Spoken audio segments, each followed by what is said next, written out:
Welcome back. We're listening to Nacho Sanchez, 3x2+1 from 1975, and it's wonderful, and it's got everything I need in music. We're on track 6, Uno Manana. Slowing things down a little again, still plenty of funky oddness in there to get your ears around though. Maybe not adding anything new, but you know, I'm over the moon that it's just on. It's just one of those albums that I can't get enough of. So lovely on the ears, 9 out of 10.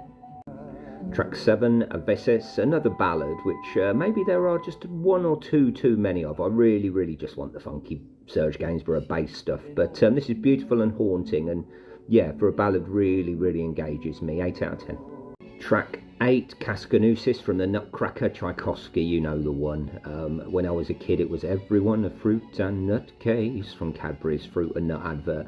Yeah, just ridiculously odd, beautiful, weird. I'm sure it sounded like the future at the time, but yeah, like a funky Frank Sidebottom, you know, which is all I really want in life. 10 out of 10.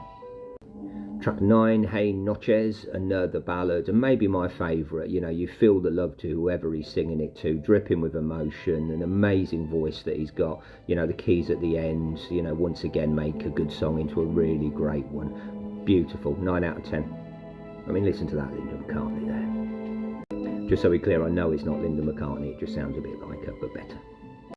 And the 10th and final track, 3x2+1. 7, by the way. You know, maybe the piece de la resistance, you know, saved for the end. It's the big ending, like Serge Gainsborough used to do on Melody Nelson, like the last track there, where everything comes together, everything that was good before comes, and just makes you want to play the album again. All the best bits, the jazz, the funk, the bossa nova, the easy listening, all come together. You know, it could be a chat show theme in Mexico for all I know. It wouldn't surprise me. You know, the Mexican KPI sound.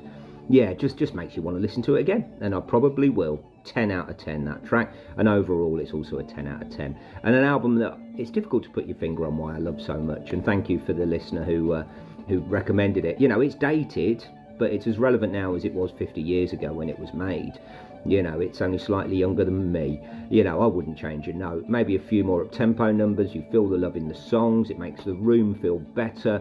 Can only bring positive vibes. It flies by, never gets boring. So glad I discovered it. And yeah, it's an album that I will go back to probably for the rest of my days. So 100%, it's a 10 out of 10. Please like and subscribe and give it a listen for old time's sake, eh?